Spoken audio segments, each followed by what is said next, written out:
Matthew chapter 27.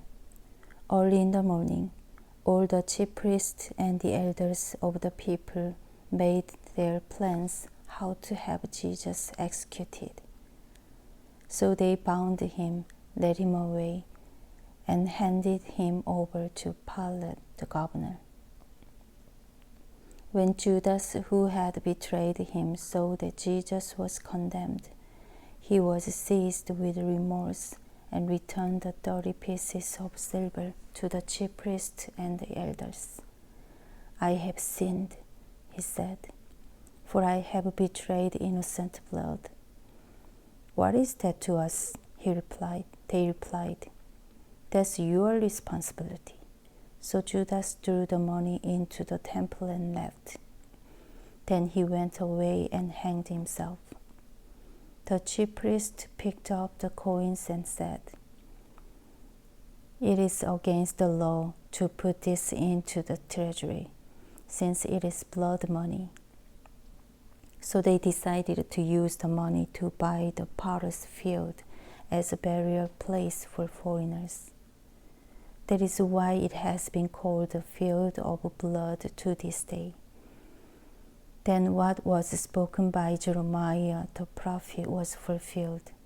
They took the 30 pieces of silver, the price set on him by the people of Israel, and they used them to buy the potter's field as the Lord commanded me.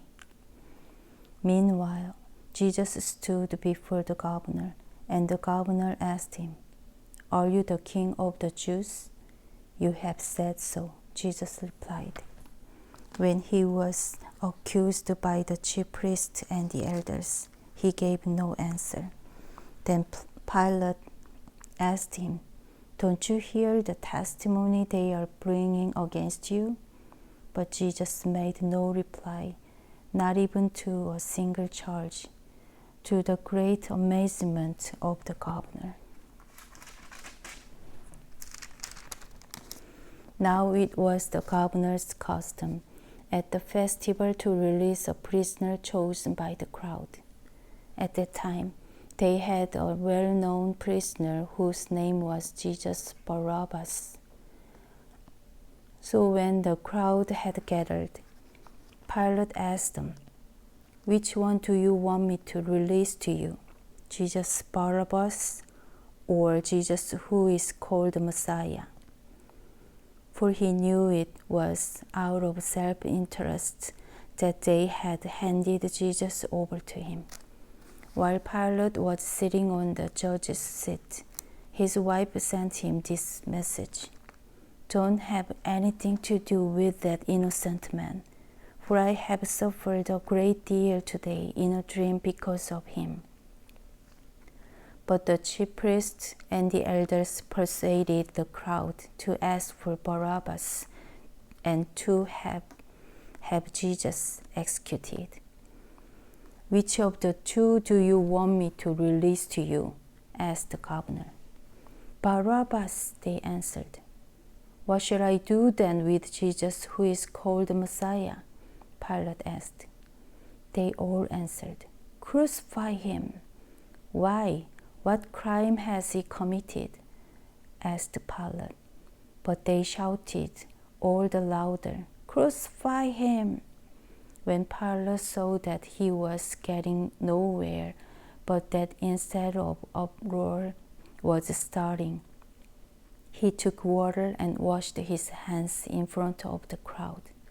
"I am innocent of this man's blood," he said. "It is your responsibility." All the people answered, "His blood is on us and on our children." Then he released Barabbas to them, but he had Jesus flogged and handed him over to be crucified. Then the governor's soldiers took Jesus into the praetorium and gathered the whole company of soldiers around him. They stripped him and put a scarlet robe on him, and then twisted together a crown of thorns and set it on his head. They put a staff in his right hand. Then they knelt in front of him and mocked him. "Hail, King of the Jews," they said. They spit on him and took the staff and struck him on the head again and again. After they had mocked him, they took off the robe and put his own clothes on him. Then they led him away to crucify him. As they were going out, they met a man from Cyrene named Simon, and they forced him to carry the cross. They came to a place called Golgotha, which means the place of the skull. There they offered Jesus wine to drink mixed with gall, but after tasting it, he refused to drink it. When they had crucified him, they divided up his clothes by casting lots, and sitting down, they kept watch over him there. Above his head, they placed the written charge against him: "This is Jesus, the King of the Jews." 2 rebels were crucified with him, one on his right and one on his left. Those who passed by hurled insults at him, shaking their heads and saying, "You who are going to destroy the temple and build it in 3 days, save yourself. Come down from the cross if you are the Son of God." In the same way, the chief priests, the teachers of the law, and the elders mocked him. "He saved the others," they said, "but he can't save himself. He is the King of Israel. Let him come down now from the cross, and we will believe in him. He trusts in God. Let God rescue him now, if he wants him, for he said, 'I am the Son of God.'" In the same way, the rebels who were crucified with him also heaped insult on him. From noon until 3 in the afternoon, darkness came over all the land. About 3 in the afternoon, Jesus cried out in a loud voice, "Eli, Eli, lima sabachthani," which means, my God, why have you forsaken me?" When some of those standing there heard this, they said, "He is calling Elijah." Immediately, one of them ran and got a sponge. He filled it with wine vinegar, put it on a staff, and offered it to Jesus to drink. The rest said, "Now leave him alone. Let's see if Elijah comes to save him." And when Jesus had cried out again in a loud voice, he gave up his spirit. At that moment, the curtain of the temple was torn in two from top to bottom. The earth shook, the rocks split, and the tombs broke open. The bodies of many holy people who had died were raised to life. They came out of the tombs after Jesus' resurrection and went into the holy city and appeared to many people. When the centurion and those with him who were guarding Jesus saw the earthquake and all that had happened, they were terrified and exclaimed, "Surely he was the Son of God." Many women were there, watching from a distance. They had followed Jesus from Galilee to care for his niece. Among them were Mary Magdalene, Mary the mother of James and Joseph, and the mother of Zebedee's sons.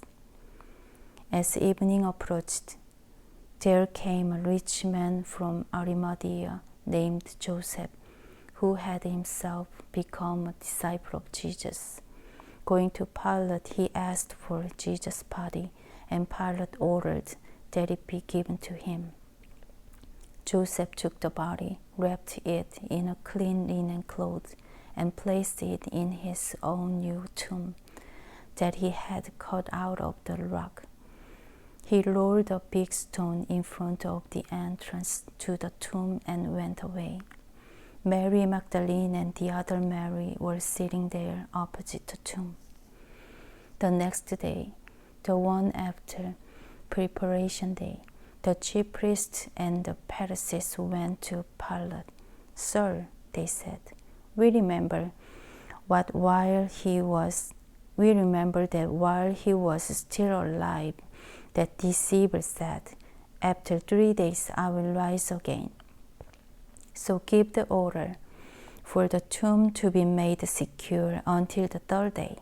Otherwise, his disciple may come and steal the body and tell the people that he has been raised from the dead. This last deception will be worse than the first." "Take a guard," Pilate answered.